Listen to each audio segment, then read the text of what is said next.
ಚಾಮರಾಜನಗರ ಸಂಸದ ಶ್ರೀನಿವಾಸ್ ಪ್ರಸಾದ್ ಅವರು ನಿಧನರಾಗಿದ್ದಾರೆ. ಇದು ದಲಿತ ಸಮುದಾಯಕ್ಕೆ ಅಪಾರವಾದಂತ ನಷ್ಟ. ನನಗೆ ರಾಜಕೀಯ ಜನ್ಮ ಕೊಟ್ಟವರು ವಿ ಶ್ರೀನಿವಾಸ್ ಪ್ರಸಾದ್ ಅವರು ಅಂತ ಹೇಳಿಕೆಯನ್ನ ನೀಡಿದ್ದಾರೆ. ಬೆಂಗಳೂರಿನಲ್ಲಿ ಮಾಜಿ ಶಾಸಕ ಹರ್ಷವರ್ಧನ್ ಅವರು ಕೊಟ್ಟಿರುವಂತಹ ಹೇಳಿಕೆ ಇದು. ನನಗೆ ರಾಜಕೀಯ ಜನ್ಮವನ್ನ ಕೊಟ್ಟವರು ವಿ ಶ್ರೀನಿವಾಸ್ ಪ್ರಸಾದ್ ಅವರು ಅಂತ ಹರ್ಷವರ್ಧನ್ ಅವರು ಹೇಳಿಕೆಯನ್ನ ಕೊಟ್ಟಿದ್ದಾರೆ. ಇದೀಗ ನನ್ನನ್ನು ಏಕಾಂಗಿಯಾಗಿ ಮಾಡಿ ಬಿಟ್ಟು ಹೋಗಿದ್ದಾರೆ. ಶ್ರೀನಿವಾಸ್ ಪ್ರಸಾದ್ ಜೊತೆ ಚರ್ಚಿಸಿ ಎಲ್ಲಾ ನಿರ್ಧಾರವನ್ನ ನಾನು ತೆಗೆದುಕೊಳ್ತಾ ಇದ್ದೆ. ಈಗ ನಾನು ಏಕಾಂಗಿಯಾಗಿದ್ದೀನಿ ಅಂತ ಹರ್ಷವರ್ಧನ್ ಅವರು ಹೇಳಿದ್ದಾರೆ. ಈಗ ಯಾರ ಬಳಿ ಹೋಗಿ ನಾನು ಕೇಳಲಿ ಅಂತ ನನಗೆ ಅನಿಸ್ಬಿಟ್ಟಿದೆ ಅಂತ ಬೆಂಗಳೂರಿನಲ್ಲಿ ಮಾಜಿ ಶಾಸಕ ಹರ್ಷವರ್ಧನ್ ಅವರು ಹೇಳಿಕೆಯನ್ನು ಕೊಟ್ಟಿದ್ದಾರೆ.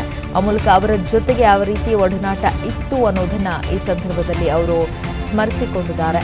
ಮಾಜಿ ಶಾಸಕ ಹರ್ಷವರ್ಧನ್ ಅವರು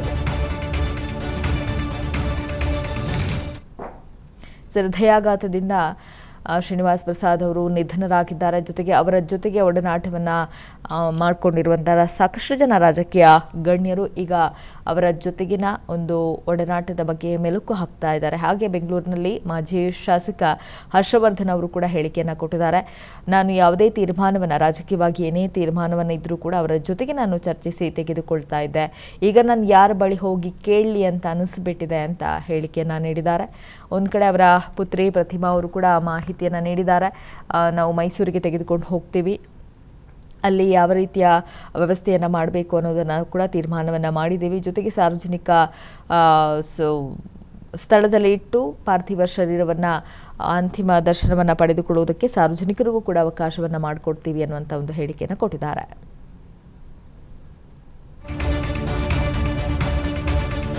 ಚಾಮರಾಜನಗರ ಸಂಸದ ಶ್ರೀನಿವಾಸ್ ಪ್ರಸಾದ್ ಅವರ ನಿಧನದ ಹಿನ್ನೆಲೆಯಲ್ಲಿ ಮೈಸೂರಿನ ನಿವಾಸದಲ್ಲಿ ಅಂತಿಮ ದರ್ಶನಕ್ಕೆ ಸಿದ್ಧತೆಯನ್ನ ಮಾಡಿಕೊಳ್ಳಲಾಗ್ತಾ ಇದೆ.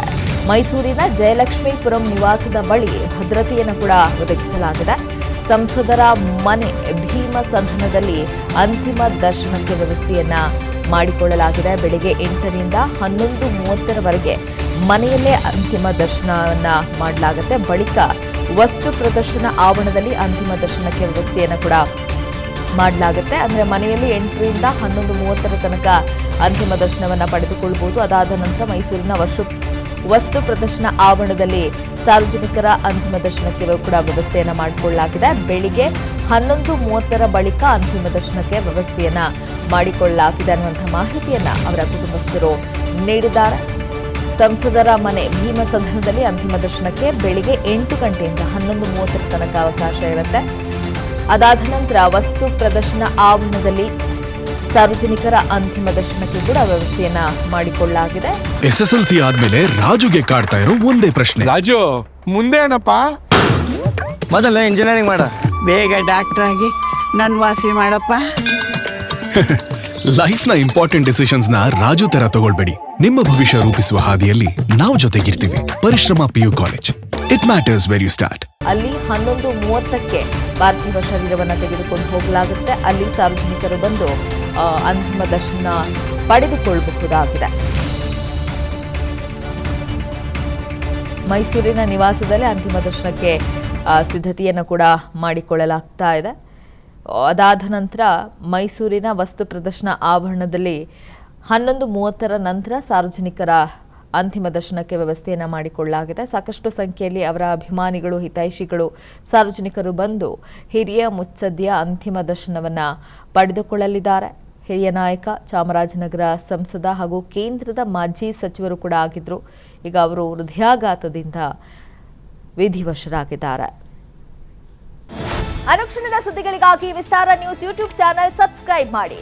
ಹೊಸ ಸುದ್ದಿಗಳ ನೋಟಿಫಿಕೇಶನ್ಗಾಗಿ ಬೆಲ್ ಐಕಾನ್ ಕ್ಲಿಕ್ ಮಾಡಿ.